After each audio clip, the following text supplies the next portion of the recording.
Ada waktu libur 2 hari nih, enaknya liburan kemana ya? Apa ke Pangalengan aja? Tapi kalau ke Pangalengan, selain lihat kebun teh, lihat apa lagi ya? Wah, sebenarnya banyak loh objek yang menarik di Pangalengan. Dari wisata kebun teh, seperti di Riung Gunung dan lainnya. Juga ada nih wisata danau seperti Danau Cilenca. Nah, kalau rekan-rekan yang suka untuk rafting, itu bisa ikut rafting di sana, di Penistelu. Dan juga nanti juga kita bisa lihat rumah dari Mr. Boska, salah seorang tokoh yang berperan dalam pengembangan industri teh di Pangalengan. Dan juga nih bagi rekan-rekan yang dulu di tahun 2018-17 sempat menyaksikan film Pengabdi Setan, nah di sana kita juga bisa lihat nih rumah yang dijadikan tempat syuting dari film Pengabdi Setan. Nah, kelanjutannya yuk kita ikuti dalam jelajah kali ini bersama Irfan Traveler dari Pangalengan.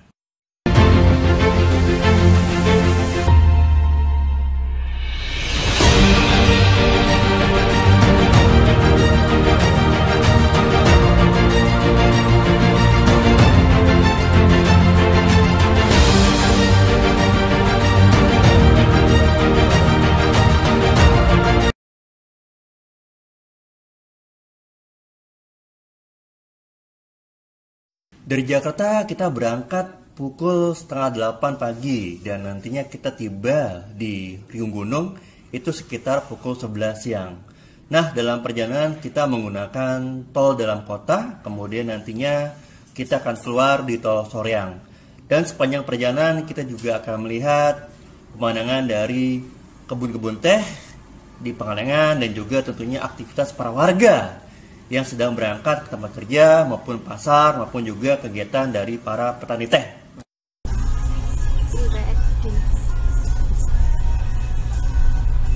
Di tengah hamparan kebun teh yang hijau, aku pasang kekasih memakai baju biru. Hei, jangan masuk ya.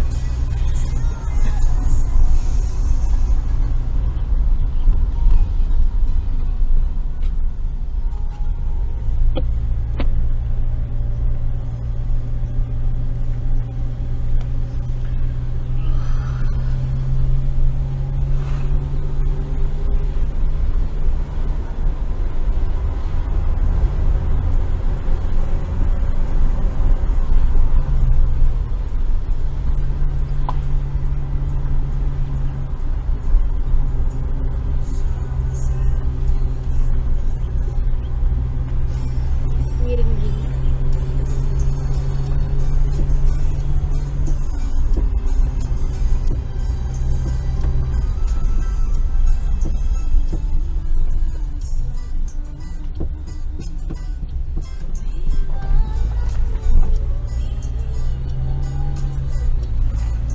Sedari dulu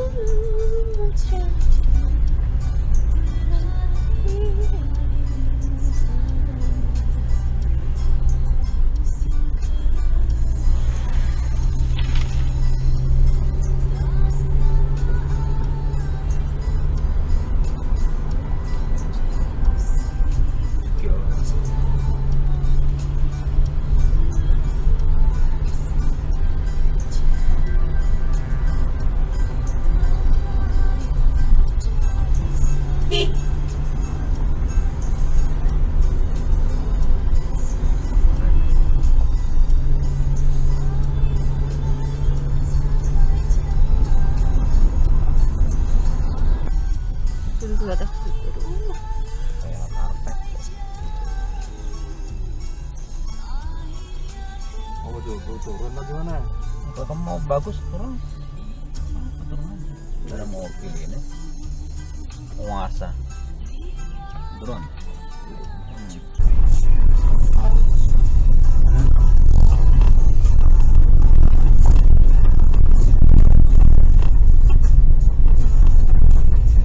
Jalan yang ambrol.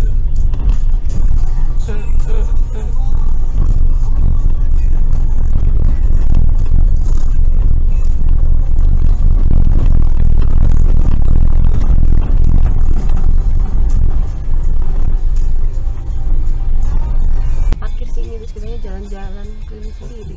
Sini Sini tuh mana? Iya sini Pak, tuh orang-orang udah parkir di sini. Mau ke atas lagi. Nah, tujuan kita pertama adalah kebun teh Riung Gunung. Kebun teh Riung Gunung adalah bagian dari PTPN 8 dan juga selain kebun teh, di sini juga terdapat penginapan, juga area camping dan juga jembatan kayu yang membentang di atas kebun teh. Saat kami ke sana, kami juga bertemu dengan rombongan maupun juga pasangan yang berfoto di sekitar area kebun teh. Dan kebun teh Riung Gunung ini juga sangat menarik untuk menjadi tempat kumpul dan juga tempat untuk pemotretan seperti untuk foto prewedding atau juga foto untuk acara reuni dan juga acara-acara lainnya. Dan juga dengan adanya area camping di sini, kita juga bisa camping dan juga terdapat penginapan yang bisa disewa oleh para pengunjung. Dan untuk tiket masuknya sendiri adalah, untuk harga tiket masuknya adalah Rp10.000 per orang, sedangkan untuk masuk untuk berkemah maka biayanya adalah sekitar Rp25.000. Dan juga terdapat paket camping dan juga tempat ini buka dari pukul 7 pagi hingga pukul 5 sore. Saat berada di kebun teh Riung Gunung, selain menikmati area kebun teh, kita juga sempat untuk berjalan di atas tangga kayu yang membentang di atas kebun teh Riung Gunung. Kita juga sempat melihat dari kegiatan memanen teh yang dilaksanakan oleh para ibu-ibu di sana dan juga melihat para pekerja perkebunan yang mengangkat karung-karung berisi daun teh ke atas truk untuk dibawa menuju ke tempat pabrik pengolahan teh.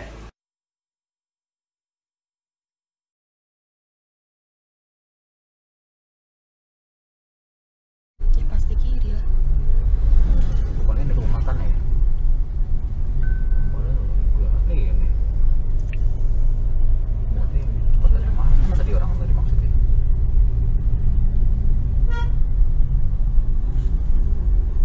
Dari kebun teh Riung Gunung, kita melanjutkan perjalanan ke Situ Cilenca. Dan di sini kita juga sempat untuk makan siang dengan menu ikan bakar dan juga ayam di atas restoran yang berada di pinggir dari Danau Situ Cilenca. Situ Cilenca sendiri merupakan objek wisata yang menarik dan merupakan danau buatan dan memiliki luas sekitar 1.400 hektar. Danau buatan ini dibangun di zaman pemerintahan Belanda dan selesai di tahun 1916 dan digunakan sebagai untuk irigasi bagi pengairan untuk sawah warga dan juga sebagai sumber tenaga listrik atau kita kenal sebagai PLTA. Dan sebagai objek wisata di sekitar Danau Cilenca juga terdapat penginapan yang menghadap ke arah danau dan juga ada perahu yang bisa kita sewa untuk berkeliling area danau. Dan pemandangan di tempat ini sangat indah saat pagi, saat sunrise dan juga saat sore di saat sunset. Dan bagi para rekan-rekan yang ikut rafting, biasanya kita akan menaiki perahu ke daerah Danau Situ Cilenca ini, kemudian dari sini nanti kita akan naik perahu boat untuk acara rafting.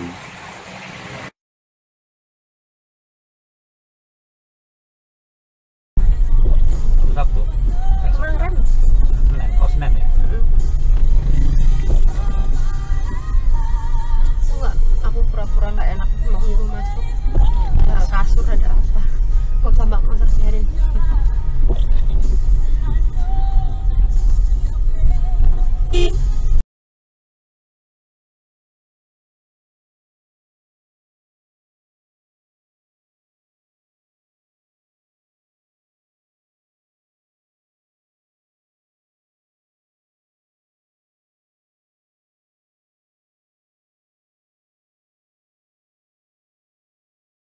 Sekitar 10 menit dari Situ Cilenca, maka kita pun tiba di Pinestilu Camping Ground. Nah, bagi rekan-rekan yang membawa kendaraan pribadi bisa menggunakan lahan parkir yang telah disediakan. Dan waktu itu kami menggunakannya selama 2 hari 1 malam dan membayar biaya sekitar Rp40.000. Dari tempat parkir kita akan berjalan kaki menuju ke lokasi dan kita akan melewati hutan pinus. Dan setelah berjalan sekitar 5-10 menit dari tempat parkir, maka kita akan tiba di tujuan. Lokasi dari Tenda yang kami tempati tepat berada di pinggir dari Sungai Palayangan bersama tenda-tenda lainnya. Untuk tendanya sendiri bisa ditempati hingga beberapa orang. Fasilitas yang ada di tenda juga cukup lengkap, dari kasur, kemudian juga ada bantal, dan juga ada selimut. Dan juga terdapat stop kontak untuk mencas handphone dan juga baterai elektronik lainnya. Dengan lokasinya yang tepat berada di pinggir Sungai Palayangan, maka kita akan bisa melihat perahu-perahu boot dari peserta arung jeram lainnya.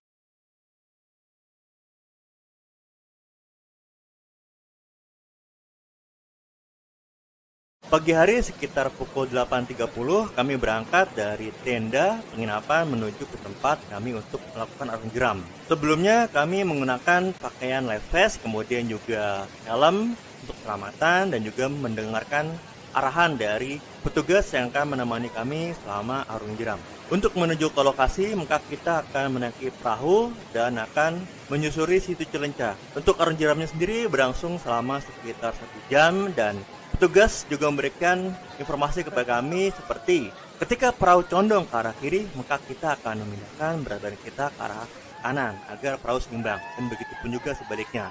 Dan bila ada perintah boom, maka kita akan menunduk. Arung jeram merupakan pengalaman yang sangat berkesan karena kita akan melewati banyak arus besar dan kecil yang kadang bisa membalikkan perahu.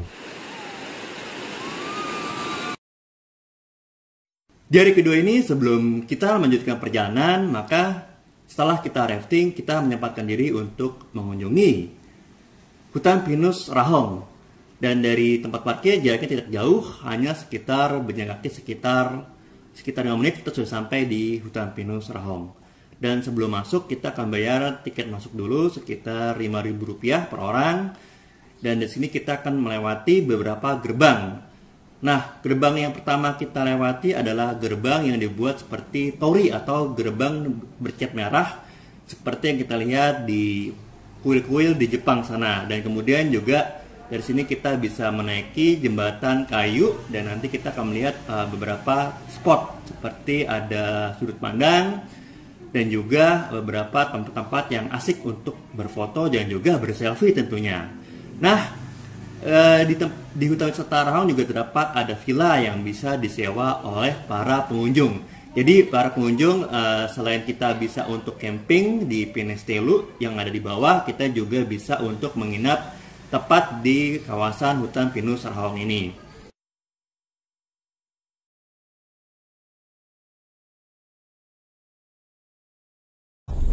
Juga. Recording complete. Gimana? Masuk ngapain? Minta dulu. Boska itu juga itu? Kota? Iya. Oh, ya. Di Boska itu. Ini termasuk daerah dia, ini Malabar namanya.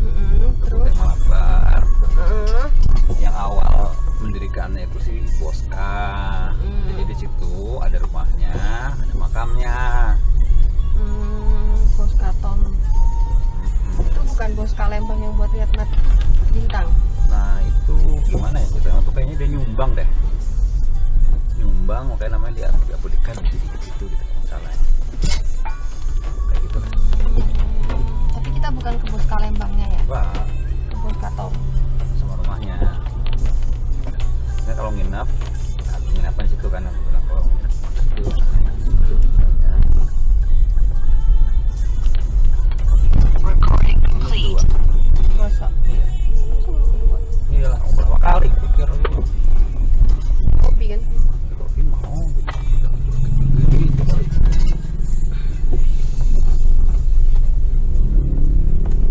Peduli lindungi nggak? Harusnya itu. Tamu harap lapor.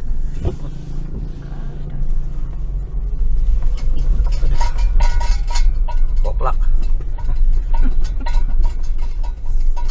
Itu untuk penginapannya, tapi yang kamar. Yang rumah-rumah panggung di belakang. Serem. Lihat dalamnya aja. Coba cari, coba lu kan. Yuk. Cari orang. Dilansir dari World Atlas and Specialty Tea Alliance di tahun 2020, Indonesia termasuk 10 besar negara penghasil teh dan posisi kita adalah posisi nomor 7. Dan bila kita lihat, maka provinsi yang merupakan penghasil teh terbesar di Indonesia adalah di Jawa Barat, dan satunya termasuk adalah daerah Pengalengan. Dan di daerah Malabar Pengalengan ini, salah satu pelopor dari industri teh adalah seorang warga negara Belanda keturunan Jerman yang bernama Karl Albert Rudolf Boska atau kita kenal sebagai Karl Boska. Dan beliau hidup dari tahun 1865 hingga tahun 1928. Beliau adalah seorang ahli botani, juga seorang dermawan dan juga pengelola dari kebun teh di Malabar. Beliau adalah tokoh yang dihormati oleh warga sekitar. Semasa beliau hidup, beliau mendirikan sekolah dasar bernama Vervolok Malabar, dan sekarang kita kenal sebagai Sekolah Dasar Negeri Malabar II. Selain itu juga beliau berperan penting dalam pendirian dari Observatorium Boska yang kita kenal sampai saat ini. Semasa beliau hidup, beliau mendirikan 2 pabrik teh, yaitu pabrik teh Malabar yang saat ini menjadi Gedung Olahraga Gordemika dan juga pabrik teh Tanara yang dikenal dengan nama pabrik teh Malabar saat ini. Beruntung kami bisa mengunjungi Wisma Malabar di mana terdapat rumah peninggalan dari Bapak Karl Boska. Masuk ke dalamnya kita akan melihat peninggalan beliau seperti lukisan dari unta Bali, kemudian juga ada dari wayang golek, kemudian juga patung dari beliau dan juga foto dari Bapak Karl Boska. Dan tentunya ada sebuah piano yang dulu dimiliki oleh beliau dan juga beberapa pernak-pernik dan juga peninggalan lainnya dari beliau. Wisma Malabar yang merupakan milik dari PT PEN 8 ini juga bisa digunakan sebagai tempat menginap bagi para tamu yang ingin menikmati suasana dari perkebunan teh di Malabar.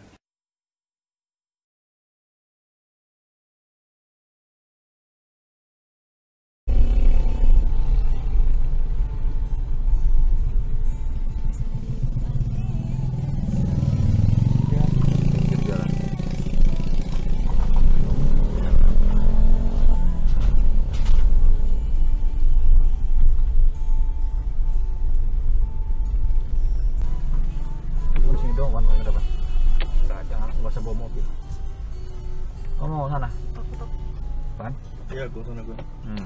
Ya udah. Gitu tuh. Tidaklah lengkap bila kita mengunjungi rumah Karl Boska tanpa mengunjungi makam beliau. Jarak dari rumah Karl Boska ke makam beliau adalah sekitar 1,4 km yang sangat mudah kita tempuh. Dan letaknya adalah tepat di tengah-tengah perkebunan teh Malabar. Ini sesuai dengan wasiat dari Bapak Karl Boska sebelum beliau wafat, bahwa ketika beliau wafat, beliau ingin dimakamkan di tengah-tengah perkebunan teh yang dicintainya. Dan makam ini berbentuk seperti mausoleum dengan bangunan yang berwarna cat putih dan juga terdapat prasasti di dalamnya. Karena letaknya yang di tengah-tengah perkebunan teh dan juga rimbun dengan pepohonan, maka tempat ini sangatlah asri. Juga terdapat bangku-bangku yang bisa digunakan para peziarah dan pengunjung untuk duduk. Dan menurut buku kunci, pohon-pohon yang ada di sekitar makam Pak Boska ini sudah berusia ratusan tahun.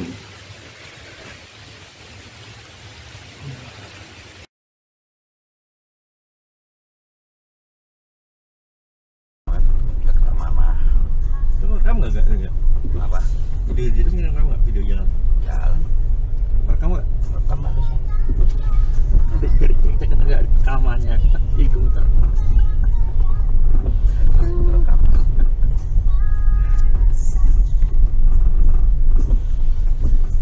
Kita bingung ya, kok nggak rekamannya?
Enggak, penting jangan pas pinggirnya aja.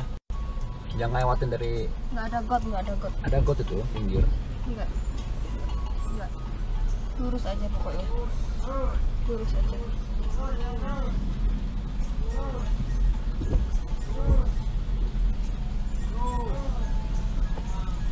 Di dalam tuh soalnya pinggirnya gotnya. Lagi. Kalau ini Nah, mau beli. orangnya Pasir. Keren. kayak pangkuran, kayak rumah adat. Saya kenapa sini aja? Lagi disewain nggak? Hah? Lagi disewain nggak?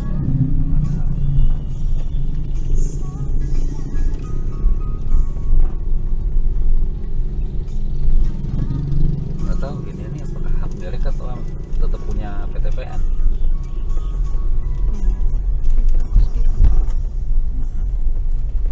Tinggal nyari view-nya aja.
Ini namanya. Hah? Ini bukan. Ini bukan. Benar, nggak bisa tentu ada palangnya tuh. Ada bannernya tuh. Mau bawa di setan. Ya mereka kan manfaatin lah. Yang ini bukan ya? Ini bener kalau di setan tuh, mau di setan tuh.